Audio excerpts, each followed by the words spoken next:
Nah, kita mulai lah ya kawan-kawan. Bisa dimulai guys. Udah Ji. Diko potong saya videonya ya, oke. Oke, baik.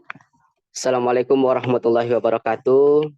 Salam sejahtera untuk kita semua. Baiklah, pada pertemuan kali ini pada pengembangan organisasi,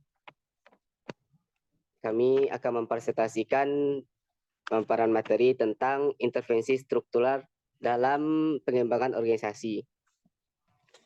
Yang mana saya sebagai moderator Fajrul Valentino dan teman-teman kelompok saya yaitu ada Nike Juliandari, Mutia Utami Fajria, 3 adalah Tijevia, yang keempat adalah Nadira Sepfani, yang kelima ada Dewi Purnomo, yang keenam ada Deprianto, yang ketujuh ada Amanda Rifki.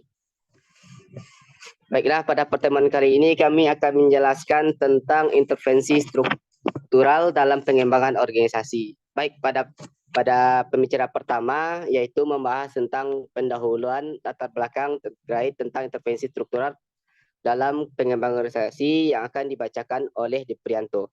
Pada Deprianto dipersilakan. Baik, terima kasih moderator atas kesempatannya. Saya akan membacakan materi pertama terkait pendahuluan yaitu latar belakangnya. Perubahan lingkungan global yang sangat dinamis, terutama dalam hal teknologi, ekonomi, dan sosial, mengharuskan adanya adaptasi organisasi agar tetap relevan dan memiliki daya saing.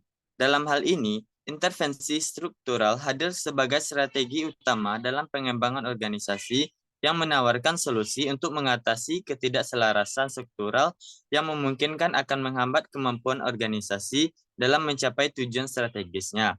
Selanjutnya, organisasi yang menerapkan perubahan struktural cenderung mencapai tingkat efisiensi dan efektivitas yang sangat tinggi, sehingga dapat mendorong kebutuhan untuk memahami lebih dalam bagaimana intervensi struktural dapat diimplementasikan secara efektif. Dengan adanya perubahan struktur organisasi tersebut, maka organisasi diharapkan dapat meningkatkan efisiensi operasional, meningkatkan daya saing, dan merespon perubahan dengan lebih cepat. Maka dari itu, intervensi struktural ini menjadi aspek yang semakin penting, terutama dalam merespon tuntutan masyarakat serta zaman yang berubah dengan cepat. Intervensi struktural dalam pengembangan organisasi ini merangkul berbagai aspek termasuk aspek restrukturisasi hierarki organisasi, pengoptimalan proses bisnis, dan peningkatan koordinasi antar unit. Pada zaman globalisasi ini, dinamika organisasi terus berkembang, dan organisasi diharuskan dapat beradaptasi dengan tuntutan dan tantangan yang akan dihadapi di masa yang akan datang. Selain itu, intervensi struktural juga memiliki peran penting dalam memfasilitasi inovasi dan pengembangan karyawan. Untuk rumusan masalah dari tugas kami ini, yang pertama yaitu apa itu intervensi struktural dalam pengembangan organisasi. Yang kedua, bagaimana intervensi struktural dapat mempengaruhi efisiensi dan efektivitas organisasi dalam tujuan strategisnya. Yang ketiga, apa saja tantangan yang dihadapi organisasi dalam mengimplementasikan intervensi struktural dan cara mengatasinya. Kemudian tujuan dari penulisan. Yang pertama, untuk mengetahui tentang intervensi struktural dalam pengembangan organisasi. Yang kedua, untuk mengetahui bagaimana intervensi struktural dapat mempengaruhi efisiensi dan efektivitas organisasi dalam mencapai tujuan strategisnya. Yang ketiga, untuk mengetahui tantangan yang dihadapi organisasi dalam mengimplementasikan intervensi struktural dan cara mengatasinya.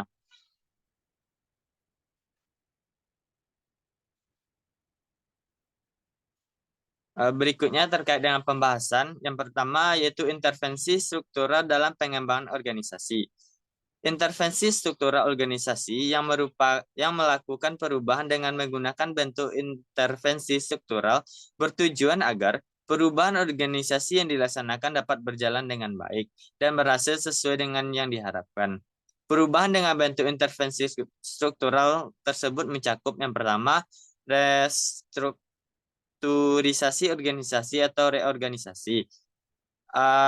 Restrukturisasi organisasi terdapat suatu kecenderungan umum dalam organisasi mengenai struktur organisasi yang sebenarnya diharapkan, di mana dengan struktur organisasi yang tepat akan tercapai suatu organisasi yang efektif dan efisien. Baik, terima kasih. Kembali lagi ke moderator.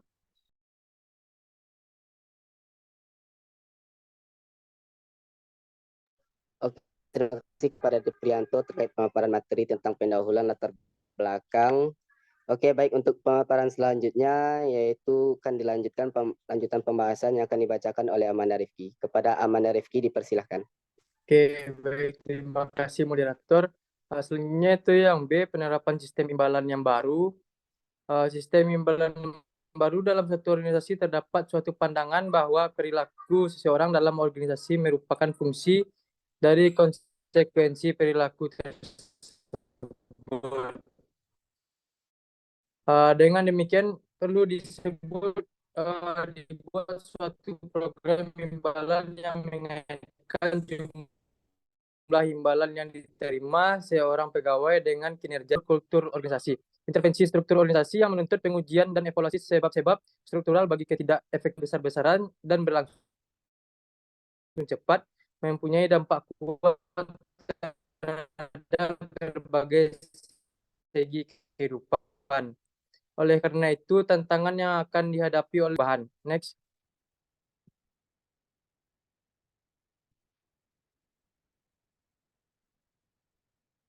Selanjutnya, PO merupakan instrumen yang ampuh bagi para manajer melakukan perubahan dan pembaruan organisasi yang dipimpinnya, yang memungkinkan mereka menyesuaikan gaya dan menentukan sasaran dan dalam menghadapi tuntutan lingkungan yang bergerak sangat dinamis. Dalam kaitan ini perlu ditekankan bahwa dalam suatu organisasi terdapat suatu nilai tambah yang tidak selalu tampak dengan jelas. Gaya bekerja dan karakteristik tersebut tertentu cara-cara berperilaku, tradisi, etos, bahkan mitos dan filosofinya. Dapat berupa kekuatan yang mungkin lebih ampuh dari keinginan seseorang atau suatu sistem tertentu yang sifatnya formalistis untuk mengenali jiwa suatu organisasi. Pengalaman banyak orang yang berhasil mengelola organisasi menunjukkan bahwa kunci keberhasilan tersebut terletak pada kemampuan mengubah kultur organisasi yang bersangkutan. Harus disadari bahwa kultur suatu organisasi tidak timbul dan tumbuh dengan sendirinya, melainkan dengan sadar ditanamkan, dipelihara, dan dipertahankan melalui suatu strategi perubahan yang kompleks yang ditentukan dan diterapkan oleh manajemen. Selanjutnya, dengan perkataan lain, manajemen harus menyadari bahwa kultur organisasi yang statis akan berakibat pada tidak efektifnya organisasi. Pada manajer harus selalu dengan jeli melihat apabila perubahan sudah diperlukan. Lebih dari itu, mereka harus memiliki keterampilan dan kompetensi untuk mewujudkan perubahan yang diperlukan. Maksud dari kultur organisasi ini kesepakatan bersama tentang nilai yang dianut bersama dalam kehidupan organisasi dan mengikat semua orang dalam organisasi yang bersangkutan. Kultur organisasi yang menentukan apa yang boleh dan tidak boleh dilakukan oleh para anggota organisasi. B. Batas-batas perilaku. C. Sifat dan bentuk pengendalian dan pengawasan. D. Gaya manajerial yang dapat diterima oleh para anggota organisasi.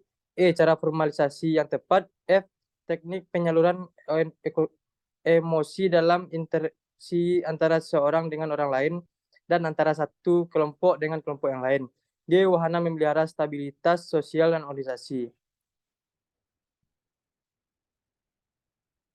Selanjutnya, pembahasan makin kuat kultur organisasi, makin mantap pula kesempatan bersama tersebut. Karena itu, melalui proses sosialisasi, kultur organisasi harus melembaga sedemikian rupa sehingga usianya lebih lama dari keberadaan siapapun dalam organisasi tersebut. Kultur organisasi adalah suatu sistem nilai dan keyakinan bersama yang dianut oleh semua pihak yang harus berinteraksi dalam rangka pencapaian tujuan. Ini adalah beberapa aspek sebagai berikut. 1. Kultur organisasi pada mulanya terbentuk berdasarkan filosofi yang dianut oleh para pendiri organisasi tersebut. Mudah membayangkan bahwa filosofi seseorang dipengaruhi olehnya lingkungan pendidikan, lingkungan tempat yang ditempuhnya. Yang kedua, berhasil tidaknya organisasi mempertahankan dan melanjutkan eksistensinya sangat tergantung pada tepat tidaknya strategi organisasi tersebut. Strategi organisasi menyangkut seluruh aspek organisasi. Artinya, bentuk dan jenis kegiatan pokok dalam bidang mana organisasi bergerak yang sering disebut dengan istilah core business, berbagai kegiatan fungsional yang harus diselenggarakan dengan tingkat efisiensi, produktivitas, dan efektivitas yang tinggi, serta yang menyangkut semua kegiatan pendukung yang harus tercakup dalam strategi organisasi yang bersangkutan. Oke, kembalikan ke moderator. Oke, baik. Terima kasih terkait tentang pemaparan materi pembahasan yang dibacakan oleh Amanda Rifki. Oke, baik, masuk ke selanjutnya, itu masih lanjutan pembahasan, yaitu akan dibacakan oleh Nadira Sepani. Kepada Nadira Sepani dipersilakan. Baik, materi selanjutnya yang ketiga yaitu pada gilirannya. Strategi organisasi ditambah dengan pertimbangan lain seperti besar organisasi, teknologi yang digunakan, sifat lingkungan, pandangan tentang pola pengambilan keputusan, sifat pekerjaan, apakah pengambilan keputusan tersebut, rutinitas dan mekanistik untuk menuntut inovasi, kreativitas, dan imajinasi yang tinggi ke semuanya. Sesungguhnya bahwa organisasi adalah suatu sistem dan seperti dimaklumi, salah satu ciri suatu sistem adalah sifatnya yang terbuka. Yang keempat, kiranya masih relevan untuk menekankan bahwa karena pesatnya perkembangan teknologi yang berdampak kuat terhadap berbagai bidang kehidupan, kebijaksanaan manajemen tentang bentuk dan jenis teknologi yang akan dimanfaatkan mempunyai arti penting dalam kultur organisasi. Tidak dapat dipungkiri bahwa tidak ada segi kehidupan berorganisasi yang tidak disentuh oleh dampak teknologi. Teknologi informasi dan komunikasi sangat berpengaruh pada proses pengambilan keputusan, jam kerja, hak cuti pegawai, pembagian pekerjaan, bahkan menyangkut pola sentralisasi versus desentralisasi kekuasaan. Yang kelima, aspek manajerial dan organisasional kultur organisasi yang ditumbuhkan dan dipelihara sedemikian rupa sehingga menjadi operasional. Mekanisme untuk penumbuh suburan itu ialah melalui proses bersosialisasi. Berbagai teknik digunakan dalam proses sosialisasi seperti penggunaan bahan tertentu yang dengan serta dipahami oleh para anggota organisasi. Meskipun belum tentu dipengerti oleh pihak-pihak lain di luar organisasi yang bersangkutan. Pengenalan dan penggunaan jargon-jargon tertentu adalah cara lain. Next.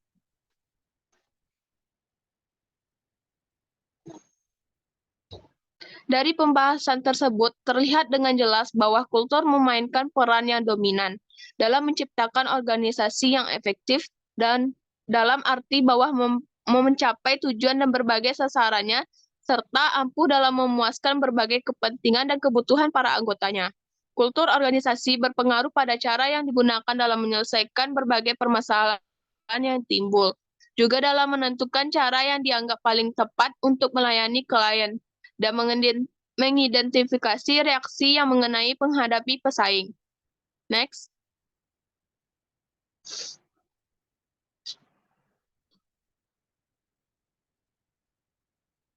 Selanjutnya, pengaruh intervensi struktur terhadap efisiensi dan efektivitas organisasi dalam mencapai tujuan strateginya. Intervensi struktur dalam pengembangan organisasi memiliki pengaruh positif terhadap efisiensi dan efektivitas organisasi dalam mencapai tujuan strategisnya. Intervensi struktur ini berfokus pada tingkat organisasi yang mencakup pada perubahan struktur sistem imbalan dan perubahan organisasi. Dalam intervensi struktur ini meliputi perubahan struktur organisasi, implementasi manajemen risiko, dan pengembangan sumber daya manusia. Intervensi struktur dapat menciptakan lingkungan kerja yang efisien, inklusif, dan inovatif, sehingga dapat membantu organisasi dan kinerja karyawan. Maka dari itu, intervensi struktur dalam menjadi strategi yang meningkatkan efisiensi dan efektivitas organisasi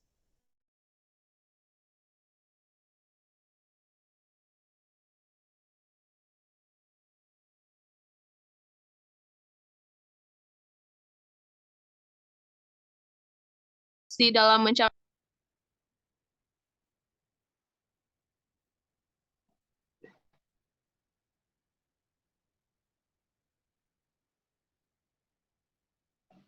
next, oke.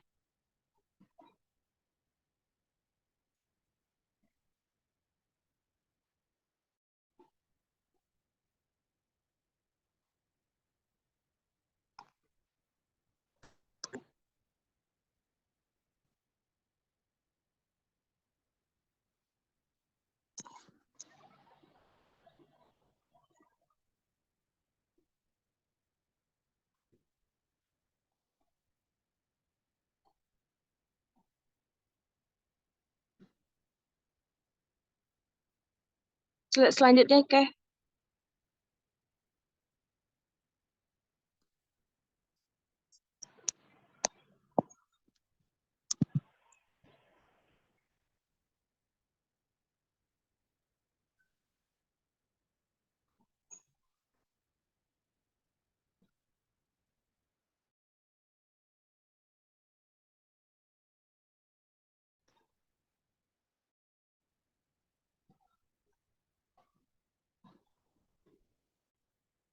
Selanjutnya, cara intervensi struktur dapat mempengaruhi efisiensi dan efektivitas organisasi dalam mencapai tujuannya, yaitu yang pertama, intervensi struktur dapat melibatkan perubahan dalam tata kelola dan alur kerja organisasi. Yang kedua, melakukan penyederhanaan struktur organisasi yang bertujuan untuk meningkatkan efisiensi dengan mengurangi lapisan manajemen. Yang ketiga, intervensi struktur dapat membantu dan menempatkan sumber daya manusia maupun finansial pada area yang lebih strategis. Yang keempat, perubahan dalam struktur organisasi dapat merangsang kolaborasi antara departemen dan tim. Kembalikan kepada moderator. Oke, baik. Terima kasih kepada Nada Sepani. Oke, baik. Masih pada lanjutan pembahasan oleh Mutia Utami Fajriah Subuh. Kepada Mutia Utami Fajriah Subuh dipersilakan. Baik, saya akan melanjutkan menjelaskan tentang cara intervensi struktural mempengaruhi efisiensi dan efektivitas organisasi dalam mencapai tujuan. Yang kelima, yaitu intervensi struktural harus bisa sejalan dengan tujuan strategis organisasi. Yang keenam, struktur organisasi yang baik dapat meningkatkan aliran komunikasi. Dan yang ketujuh, intervensi struktural dapat melibatkan pengenalan performance indicators atau KPI yang sesuai dengan tujuan strategi organisasi tersebut.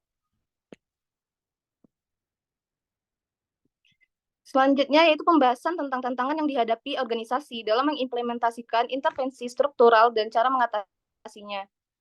Tantangan yang dihadapi organisasi dalam mengimplementasikan intervensi struktural meliputi beberapa hal, seperti resistensi terhadap perubahan, kurangnya dukungan dari pihak manajemen, dan kesulitan dalam mengelola perubahan struktural. Tantangan yang pertama yaitu resistensi terhadap perubahan. Merupakan perilaku atau sikap yang memperlambat atau bahkan menghentikan usaha perubahan dalam suatu organisasi. Hal ini dapat mengganggu kesuksesan penerapan perubahan dalam bentuk tertentu. Resistensi terhadap perubahan sebagai sikap atau perilaku yang menunjukkan ketidaksetujuan atau ketidakmampuan untuk mendukung atau menerima perubahan. Selanjutnya, beberapa penyebab resistensi terhadap perubahan dalam organisasi meliputi kesalahpahaman, kekurangan kepercayaan, perhitungan konsekuensi yang berbeda, dan toleransi yang rendah terhadap perubahan. Resistensi ini dapat muncul karena karyawan melihat perubahan sebagai ancaman bagi kepentingan mereka di perusahaan, menganggap perubahan sebagai ancaman bagi kepentingan mereka di perusahaan, dan menganggap perubahan sebagai sesuatu yang mengganggu stabilitas dan kontinuitas pekerjaan, serta berpotensi mengambil sesuatu yang bermanfaat bagi mereka. Selanjutnya, untuk mengatasi resistensi perubahan terhadap perubahan, beberapa langkah yang dapat diterapkan organisasi meliputi Yang pertama, memberikan informasi yang jelas dan akurat tentang program perubahan, serta melakukan sosialisasi perubahan kepada seluruh anggota organisasi. Yang kedua, melibatkan karyawan dalam proses perencanaan dan implementasi perubahan untuk meningkatkan penerimaan terhadap perubahan. Yang ketiga, memberikan fasilitas dan dukungan kepada karyawan yang mengalami kesulitan menyesuaikan diri dengan proses perubahan.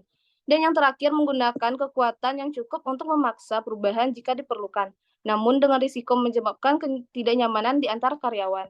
Baik, saya kembalikan kepada moderator. Oke, baik. Terima kasih kepada Mutia Utami Fajria Subuh. Oke, baik. Untuk pembicara selanjutnya, yaitu akan dibacakan oleh Ratih Jevia. Kepada Ratih Jevia, dipersilakan.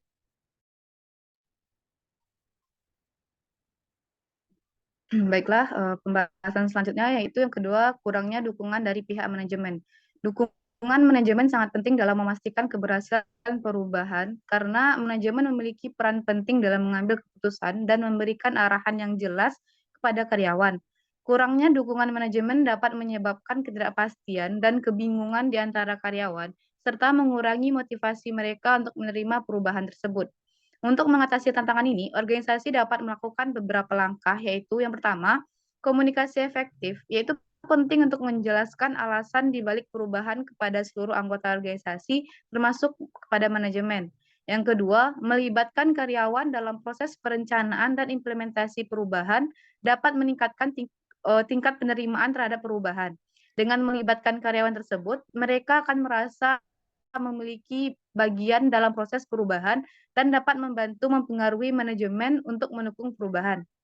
Yang ketiga, kepemimpinan yang kuat dan mendukung perubahan sangat penting. Pemimpin harus mampu memotivasi, memberikan arahan yang jelas, dan mendukung karyawan selama proses perubahan tersebut. Pemimpin juga harus dapat mempengaruhi manajemen untuk mendukung perubahan. Yang keempat yaitu organisasi perlu memiliki strategi yang jelas untuk mengelola perubahan, termasuk perencanaan yang matang, pemantauan progres, dan penyesuaian jika diperlukan. Manajemen harus terlibat dalam proses pengelolaan perubahan. Selanjutnya yaitu kesulitan dalam mengelola perubahan struktural. Kesulitan dalam mengelola perubahan struktural dapat terjadi karena fokus pada perubahan strukturalnya saja. Sementara itu, perubahan kultural sering diabaikan karena hasilnya tidak begitu terlihat. Selain itu, kesulitan juga muncul karena adanya penolakan dari karyawan, kurangnya pemahaman akan kebutuhan untuk berubah, dan kekhawatiran akan kegagalan perubahan. Untuk mengatasi kesulitan dalam mengelola perubahan struktural, terdapat beberapa strategi yang dapat diterapkan oleh organisasi. Yang pertama yaitu memberikan pelatihan kepada karyawan tentang cara bekerja dalam struktur organisasi yang baru, bagaimana mengatasi ketidakpastian dan keterampilan baru yang perlu selama ini proses perubahan. Selain itu, manajemen harus memberikan dukungan yang cukup kepada karyawan selama proses perubahan seperti mentor dan bimbingan. Yang kedua yaitu memberikan penghargaan dan apresiasi kepada karyawan yang berkontribusi dalam proses perubahan dapat meningkatkan motivasi dan keterlibatan mereka dalam mengelola perubahan. Yang ketiga, memberikan pendidikan, komunikasi, dan sosialisasi yang baik kepada para karyawan. Selanjutnya itu ada contoh kasus intervensi struktural dalam pengentasan kemiskinan. Intervensi struktural perlu dilakukan dengan asumsi bahwa kemiskinan bukan disebabkan oleh karakteristik orang miskin, sebagaimana dikemukakan terdahulu, malas, suka jalan pintas, gaya hidup boros, dan lain sebagainya. Melainkan disebabkan oleh struktur masyarakat yang menghasilkan kondisi bahwa yang kaya semakin kaya, yang miskin makin terpuruk. Yang paling terpukul yaitu atas kenaikan BBM, yaitu kelompok lapisan ekonomi rendah. Sementara para pemilik pompa bensin dan kelompok lapisan atas tertentu mengeruk keuntungan atau setidak-tidaknya tidak akan merasakan dampak dari kenaikan BBM tersebut. Selanjutnya saya kembalikan kepada.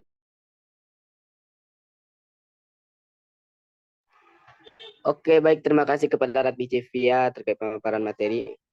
Oke, selanjutnya pemaparan materi yang akan disampaikan oleh Nike Juliandari. Kepada Nike Juliandari dipersilakan. Baiklah, saya akan melanjutkan pembahasan dari contoh kasus tersebut.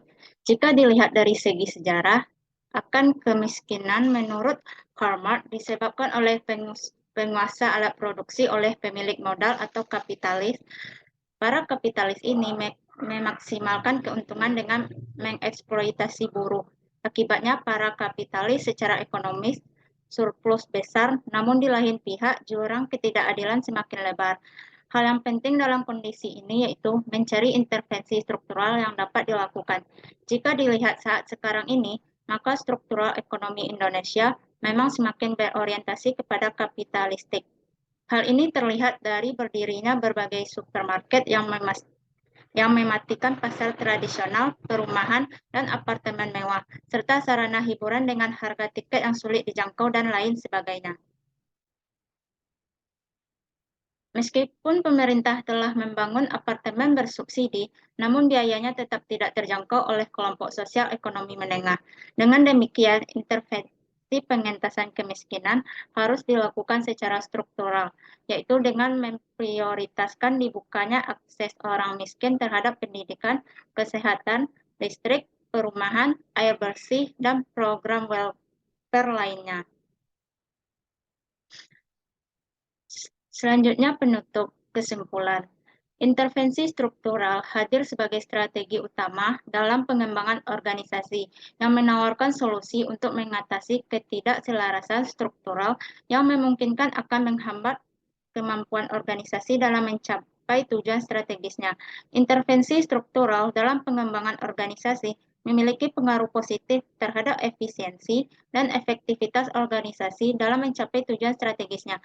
Intervensi struktural berfokus pada tingkat organisasi yang mencakup pada perubahan struktur, sistem imbalan, dan perubahan organisasi. Baiklah, saya kembalikan kepada moderator. Oke, baik. Terima kasih kepada Nike Juliandari. Oke, baik. Terkait pembahasan selanjutnya akan dibacakan oleh Dwi Purnomo. Kepada Dwi Purnomo dipersilakan. Baik, terima kasih moderator. Selanjutnya untuk kesimpulan selanjutnya yaitu kultur organisasi juga berperan dalam menentukan struktur dan berbagai sistem operasional yang membuahkan norma-norma perilaku. Kriteria pengukur mantap tidaknya kultur organisasi pada akhirnya terlihat pada pola pemahaman dan penyesuaian perilaku setiap anggota organisasi dengan cara berperilaku. Makin kuat kultur organisasi, makin mantap pula kesepakatan bersama tersebut.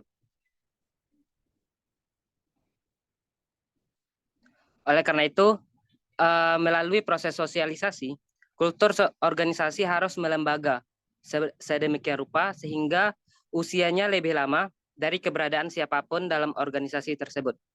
Kultur organisasi adalah suatu sistem nilai dan keyakinan bersama yang dianut oleh semua pihak yang harus berinteraksi dalam rangka pencapaian tujuan.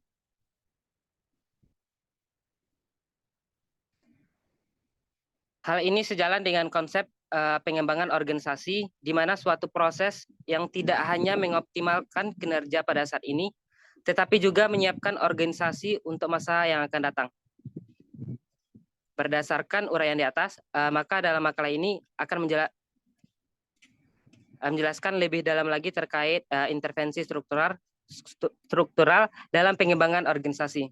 Selain itu juga akan menjelaskan dampak intervensi struktural tersebut dari berbagai aspek, serta hambatan dan solusi dari intervensi struktural dalam pengembangan organisasi tersebut. Sekian, saya kembalikan kepada moderator.